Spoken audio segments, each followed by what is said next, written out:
तो अब सभी बच्चों के दिमाग में ये चल रहा है कि सर कितने मार्क्स पर कितनी रैंक आएगी, कितनी कट ऑफ जाने वाली है, कि आपके कितने मार्क्स आ रहे हैं तो आपको क्या डिसीजन लेना चाहिए। अगर मान लीजिए आप बाउंड्री पर है या थोड़ी कम मार्क्स है तो आपको नीट 2027 देना चाहिए, नहीं देना चाहिए, बाकी क्या क्या आप कर सकते हैं। गवर्नमेंट मेडिकल कॉलेज से अगर मेरे को एमबीबीएस करना है तो उसके लिए मेरे पास कितने एक्सपेक्टेड मार्क्स होने चाहिए। रिजल्ट की अगर बात कर सकता तो ये कि सर मेरा सिलेक्शन नहीं हुआ तो। हेलो जो राधे राधे, गुड इवनिंग, क्या हाल चाल। आई होप सब लोग सही होंगे, स्वस्थ एकदम बढ़िया होगा आपका।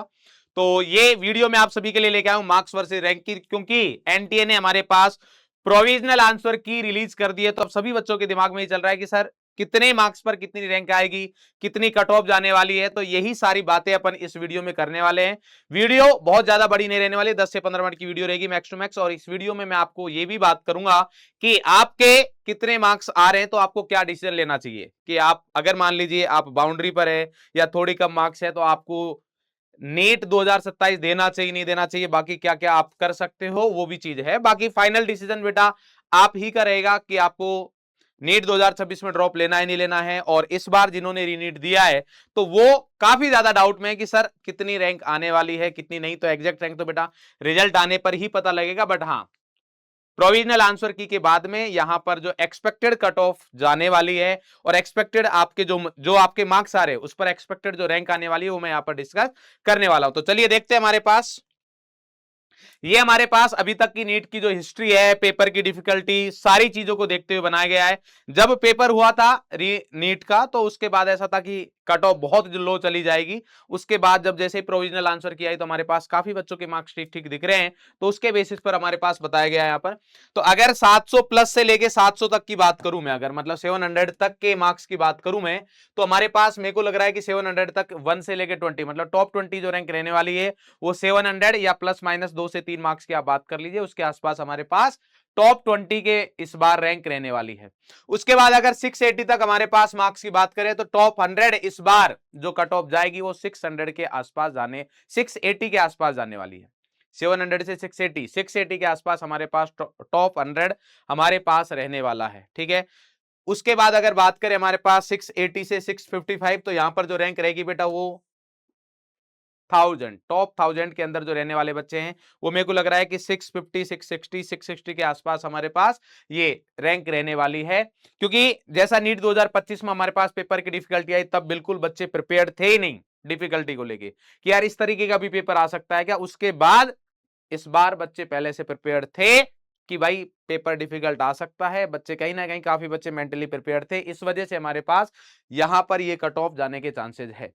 उसके बाद अगर मैं बात करूं 655 से 615 तो यहां पर टॉप 5000 बच्चे मेरे को लग रहा है कि इस रेंज में 615 के आसपास प्लस माइनस 5-10 मार्क 5 मार्क्स मान लीजिए, मतलब 610 620 तो ये टॉप 5000। तो अगर मैं टॉप 5000 बच्चों की अगर बात करूं हमारे पास तो ये 615 मार्क्स के आसपास रहने वाले हैं। उसके बाद अगर 600 की बात करें हमारे पास तो अगर किसी के 600 मार्क्स तक आ रहे हैं 600 मार्क्स आ रहे हैं तो उसकी जो रैंक है वो 7000 के आसपास आएगी हमारे पास। मतलब 615 से लेके और 600 तक जिनके मार्क्स आ रहे हैं उनकी जो एक्सपेक्टेड रैंक रहने वाली है वो 5000 से 7000 के बीच में रहेगी। अगर किसी के हमारे पास मार्क्स आ रहे हैं 600 से 580 तक आ रहे हैं हमारे पास तो ये रैंक रहने वाली है 12500 तक, 7000 से लेके 12500 की रेंज में आएगी। और 580 से लेके 565 वाले बच्चों की रैंक आएगी 20000 के अंदर, 11500 से 20000 के अंदर हमारे पास आएगी। 540 के आसपास अगर मैं बात करूं जो कि माना जा रहा है 500, देखो जो कट ऑफ रहेगी हमारे पास, जो कट ऑफ के जो चांसेस है वो हमारे पास कितने लग रहे हैं, ये हमारे पास लग रहे हैं 540 के आसपास, प्लस माइनस 5 मान लीजिए आप, प्लस माइनस 5 या 7 5 7 मान लीजिए। मतलब मेरे को लग रहा है कि जो रहने वाली है 530 533 ऐसे कुछ कट ऑफ हमारे पास रहने वाली है। तो यहां पर अगर मैं रैंक की बात करूं हमारे पास तो 540 तक जो रैंक है वो 40000 और 540 से 500 के बीच में हमारे पास 50000 से 85000 के आसपास, यानी कि यहां पर आपकी जो है कट ऑफ रहेगी। ये हमारे पास जो क्राइटेरिया है ये आपका कट ऑफ का क्राइटेरिया है गवर्नमेंट मेडिकल कॉलेज का एमबीबीएस के लिए हमारे पास ये आपकी कट ऑफ रहने वाली है। इसके बाद आपको बाकी जो चीजें हैं वो आप कर सकते हो। हमारे पास 500 से 470 की अगर मैं बात करूं हमारे पास तो यहां तक 1.2 लाख तक के हमारे पास चांस है। उसके बाद हमारे पास धीरे धीरे जो भी है मतलब कम मार्क्स पर ही बहुत ज्यादा वहां पर क्राउड मिलने वाला है। ठीक है। तो अगर मैं बात करूं कि सर गवर्नमेंट मेडिकल कॉलेज से अगर मेरे को एमबीबीएस करना है तो उसके लिए मेरे पास कितने एक्सपेक्टेड मार्क्स होने चाहिए, ये मैंने जो कट ऑफ बताई है ये बेटा हमारे पास जनरल की मैं यहां पर कट ऑफ बता रहा हूं।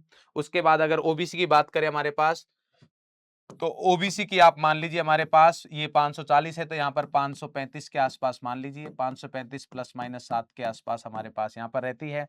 उसके बाद अगर मैं बात करूँ एसटी एससी की, तो इनमें डिफरेंस रहता है, बट अगर मैं बात करूँ हमारे पास तो इसके मान लीजिए आप 440 या 450 के आसपास, 450 प्लस माइनस 10 के आसपास हमारे पास यहाँ पर रहेगी।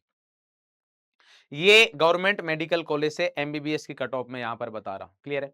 अब बात आती है हमारे पास कि सर अगर हमारे जो मार्क्स है वो आ रहे हैं 400 के आसपास, या जनरल वालों के अगर आ रहे हैं हमारे पास सर 450 या 500 480, क्योंकि काफी बच्चों के मैसेज आ रहे हैं जिनके हमारे पास ये मार्क्स आए हैं, तो उनको क्या करना चाहिए। तो बेटा देखो, अगर आपके ड्रॉप हो चुके हैं 3 से 4 ड्रॉप हो चुके हैं और अगर आपके मार्क्स जो है वो कट ऑफ से जस्ट 10 15 20 मार्क्स कम है, तो आपको जो भी बाकी चीजें मिल रही है हमारे पास वो चीज ले लेनी चाहिए, क्योंकि और एक और ड्रॉप लोगे तो आपको देन क्या चीज होने वाली है आगे क्या नहीं। देखो 100% सर्टेनिटी आप किसी भी चीज की नहीं दे सकते, मतलब आप ये नहीं बोल सकते कि आपका 100% अगली बार सिलेक्शन हो ही जाएगा, और ऑलरेडी आपके 3 से 4 ड्रॉप हो गए हैं, 3 ड्रॉप हो गए, तो बेटा उसके बाद आपको चीजों में डिफिकल्टी रहती है।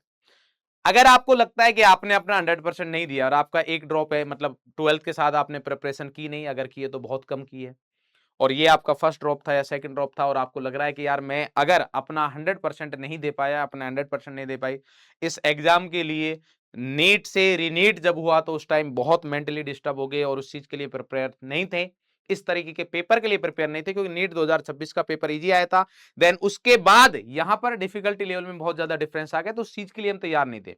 नीट में तैयार थे बट रीनीट के टाइम पर तैयार नहीं थे, जिसकी वजह से पेपर बहुत गड़बड़ हो गया, ओएमआर में फिलिंग की वजह से हमारे पास गड़बड़ हो गई, या फिर बाकी कोई भी ऐसा इश्यू जिसकी वजह से आपको लग रहा है कि मेरे मार्क्स बहुत बढ़िया आ सकते थे, क्योंकि काफी बच्चों के मेरे पास मैसेज आ रहे हैं।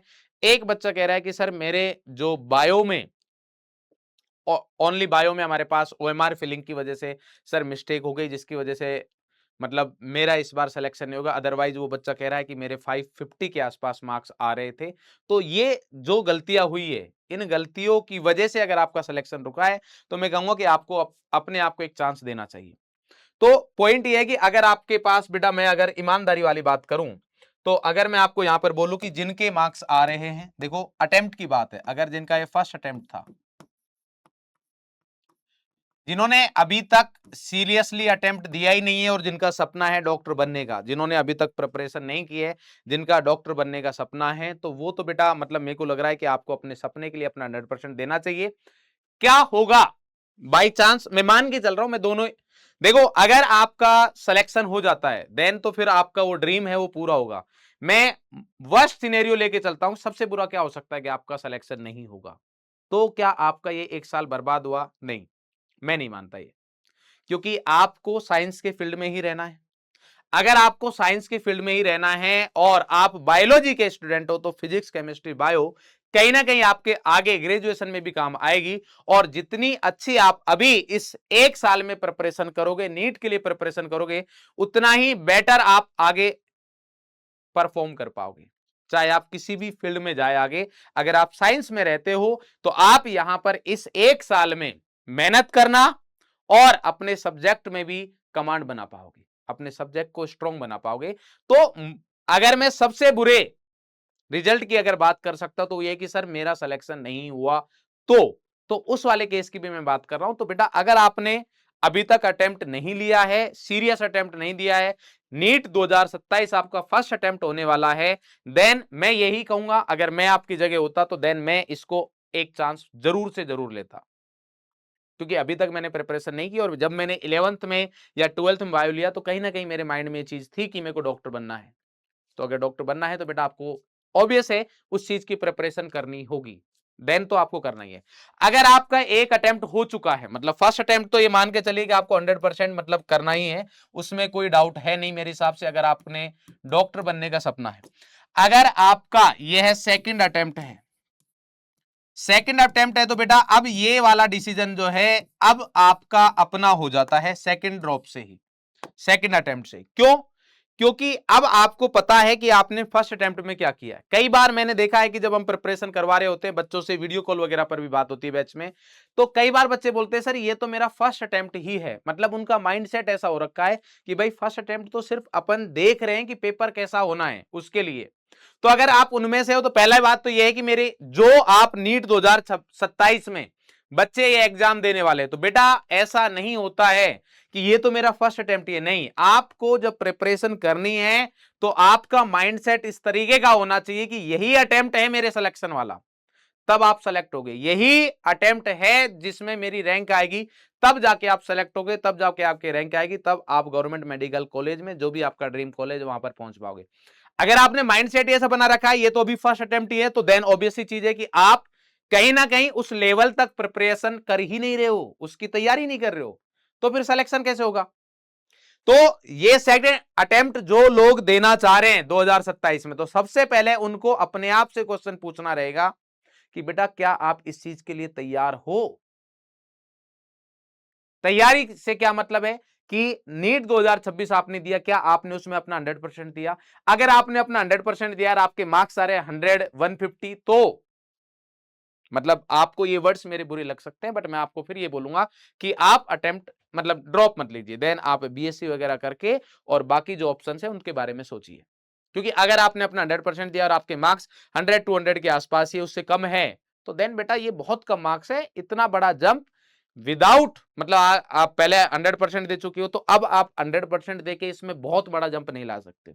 हाँ, अगर आपने पढ़ाई नहीं की है और नॉर्मली ऐसे ही मतलब कि पढ़ाई नहीं की है, लेक्चर देखे, कुछ लेक्चर देखे कुछ नहीं देखे, और देन आपके 100 के आसपास 150 के आसपास आ रहे, पेपर भी सीरियसली नहीं दिया, तो वो एक अलग सिनेरियो बन जाता है। तो ये आपको देखना है कि आप कर सकते हो नहीं कर सकते। और इसमें सबसे जरूरी चीज है कि आपको ये मेक श्योर करना होगा कि आप सारे लेक्चर देखो। सबसे जरूरी क्या रहेगी, आप सारे लेक्चर देख सकते हो, देन जो टीचर आपको बोल सकते हो वो कर सकते हो, क्योंकि आप इस जर्नी से कहीं ना कहीं गुजर चुके हो। आपको पता है कि कौन कौन से टाइम पर क्या क्या डिफिकल्टी आने वाली है, तो क्या आप उन डिफिकल्टियों से जीत सकते हो कि नहीं जीत सकते हो। अगर आपको लग रहा है कि उन चुनौतियों से जीत सकते हो, देन आपको ड्रॉप लेना चाहिए। और अगर आपका थर्ड ड्रॉप है, जो कि मेरे को लग रहा है कि इससे ज्यादा ड्रॉप नहीं लेना चाहिए, ठीक है, क्योंकि अगर मतलब बशर्ते कि आपका ये हो कि सर बस मैं तो 10 मार्क्स 5 मार्क्स इस मार्क्स से रह गए और मैं साथ में ग्रेजुएशन चल रही है, तो मैं चाहती हूं या चाहता हूं कि मेरे को लास्ट ड्रॉप ले लिया जाए, वो एक अलग केस बन जाता है फोर्थ अटेम्प्ट का। अदरवाइज नहीं लेना चाहिए, क्योंकि ऑलरेडी आपने 3 अटेम्प्ट ले लिए हैं, तो देन अब आपको बाकी ऑप्शंस के बारे में सोचना चाहिए। बीएमएस वगैरह सोच सकते हो आप, बाकी चीजें हमारे पास रहती है। थर्ड अटेम्प्ट की अगर बात करें बेटा, थर्ड अटेम्प्ट में मेरे को लग रहा है कि देखो ये वाले जो बच्चे हैं, मेरे को लग रहा है कि 200 प्लस, ईमानदारी से अगर मैं बात करूं 250 प्लस वाले बच्चे जो है इस रेंज में, क्योंकि इस बार 250 प्लस का मतलब मैं मानूंगा कि आपके मार्क्स 350 प्लस के आसपास आ रहे हैं रीनीट में। क्योंकि अगर ये पेपर का लेवल सेम वैसा ही रहता जैसा नीट 2026 में हुआ है, तो देन फिर आप इसके साथ जा सकते। अगर आपका थर्ड अटेम्प्ट है तो बेटा आपके 350 प्लस के आसपास मार्क्स होने ही होने चाहिए। 350 400 400 भी बोलूं, 350 से अगर आपके 400 की रेंज में आ रहे हैं, क्योंकि जब नीट 2026 हुआ था तब काफी बच्चों ने बोला था कि सर 2027 की प्रिपरेशन करें या रीनीट की प्रिपरेशन करें, तो मैंने आप सभी को, जितने भी बच्चों से बात हुई मेरी, तब मैंने आप सभी को एक ही बात बोली थी, और वो बात ये थी कि बेटा अगर आपके 400 से नीचे मार्क्स आ रहे हैं तो आप रीनीट की प्रिपरेशन ना करके नीट 2027 की प्रिपरेशन करिए। और वही सेम चीज अभी भी मैं बोल रहा हूं कि अगर आपके इस रेंज में मार्क्स आए तो आपको नीट 2027 के लिए जाना चाहिए, बशर्ते आप पहले से प्रिपेयर कर चुके हो इस एग्जाम के लिए, तो आपको सारी चीजों के बारे में पता है, आपको हर एक चीज के बारे में पता है कि आप कहां कहां पर वीक हो, कहां कहां पर स्ट्रांग हो। तो सबसे पहले आपको ये चीज बनानी होगी। और मैं बता रहा हूं कि इसी में हमारे पास एक कैटेगरी और आती है, जिन बच्चों के मार्क्स आ रहे होंगे, मैं यहां पर बोलूंगा 450 तक, जिन बच्चों के मार्क्स आ रहे होंगे 450 से और 530 तक 520 तक मार्क्स आ रहे होंगे, तो इसमें आपके पास ऑप्शन रहता है कि आप एमबीबीएस के अलावा बाकी ऑप्शन चूज कर सकते हो गवर्नमेंट मेडिकल कॉलेज से, वो कर सकते हो। बट अगर आपको ये है कि सर मैं नेक्स्ट ईयर रैंक के लिए जाना चाहता हूं, रैंक के लिए जाना चाहती हूं, और अभी मेरी एज बहुत ज्यादा नहीं हुई है, पेरेंट्स मेरे साथ है, और जो भी डिसीजन लो बेटा पेरेंट्स को कन्विंस करके लेना है, आपको ये बताना है उनको कि मैंने इस जर्नी में क्या किया है। देखो रियलिटी वाली बात है कि यहां पर मैंने चीजें गलत की है जिसकी वजह से रिजल्ट नहीं आया है। तो अब मैं इन चीजों पर काम करूंगा, इन चीजों पर मैं काम करूंगी, और पापा मम्मी जो भी है सबको साथ में बिठा के, क्योंकि ये जर्नी सिर्फ आपकी नहीं रहने वाली है, आपके पेरेंट्स की भी रहेगी। देन उनको भी पता होना चाहिए कि आपने क्या गलत किया है, क्या सही किया है, और देन डिसीजन लेना है। अपने पेरेंट्स को कन्विंस करते हुए देन डिसीजन लेना है, बट उसके लिए सबसे पहले आपको अपने आप पर कॉन्फिडेंस फील करना है। तो ये वाले बच्चे तो बेटा मेरे को बहुत बहुत सिंपल सी चीज है कि आपको रैंक के लिए ही जाना चाहिए। जब आप सेलेक्ट होने के लिए जाते हो देन प्रॉब्लम स्टार्ट होती है, तो आपको रैंक के लिए ही जाना है। अगर मान लीजिए थर्ड अटेम्प्ट आपका है और आपके मार्क्स आ रहे हैं बेटा 100 150, तो देन फिर मैं आपको ये बोलूंगा कि अगर आप इतने मार्क्स ला रहे हो तो बार बार वही मिस्टेक कर रहे हो। इसका मतलब ये है कि आप जो नीट का एग्जाम डिसिप्लिन मांगता है वो डिसिप्लिन आपके अंदर नहीं है। देन आपको बाकी ऑप्शन चूज करने चाहिए। और एक बात मैं बता देता हूं, आप सभी इस बात के साथ एग्री करोगे, जो बच्चे भी ये वीडियो यहां तक देख रहे हैं, इस लास्ट बात पर मैं चाहूंगा कि आप जरूर से जरूर कमेंट करें। अभी आपको जब आपका रिजल्ट आया है तब आपको लग रहा होगा कि यार मैंने तो जनवरी से या फरवरी से एकदम बेहतरीन तरीके से पढ़ाई की, जितनी भी टेस्ट हुए सारे टेस्ट दिए, रिवीजन किए, बट फिर भी मेरा सिलेक्शन नहीं हुआ। मैं 50 मार्क्स से 20 मार्क्स से 30 मार्क्स में, को ऐसा कुछ लग रहा है कि मैं इतने मार्क्स से रह जाऊंगा या रह गई हूं। तो आप थोड़ा टाइम दीजिए अपने आप को, 10 मिनट बैठिए, और देन जब से आपने प्रिपरेशन स्टार्ट किए मई मंथ से या जून मंथ से, तब से लेके और अब मंथ वाइज ब्रेक करिए, तब आपको अपनी फॉल्ट नजर आएगी कि हां सर मई मंथ में या जून में या जुलाई में या अगस्त में सितंबर में अक्टूबर नवंबर दिसंबर में, इनमें से बीच बीच में मैंने 10 से 15 दिन का गैप लिया है जहां पर मेरा फ्लो बिल्कुल ब्रेक हो गया। उसके बाद से मैंने लेक्चर्स देखे और वहां पर 1.5x 2x इस स्पीड से लेक्चर देखे और देन बैकलॉग कवर किया। तो वो बेटा आपका फेल इस बार नीट में सेलेक्ट ना होने का कारण रहा है, जो अभी नहीं दिखता है, हमें लास्ट में नहीं दिखता है, क्योंकि लास्ट में हमें वो टाइम दिखता है जो लास्ट के 2 से 3 महीने का, और उस फेज में आपने पढ़ाई की है, उसमें कोई दोहराय नहीं है। बट आप वीडियो में कमेंट करके बताइए कि हाँ सर उस वाले टाइम पर मैंने मिस्टेक की है, तो जिस वजह से ये रिजल्ट नहीं आया है, ये वाली बात सच्चाई है। तो जब आप ये बोलते हो ना अपने आप को, जब आप देख रहे होंगे कि यार कहां कमी रहेगी, तो मैं आपको बता रहा हूं कि कहां पर कमी रह गई है, वहां कमी रह गई। उस कमी को अगर आप सुधार सकते हो, क्योंकि नीट जो है वो कंसिस्टेंसी का गेम रहेगा, डिसिप्लिन का गेम रहेगा।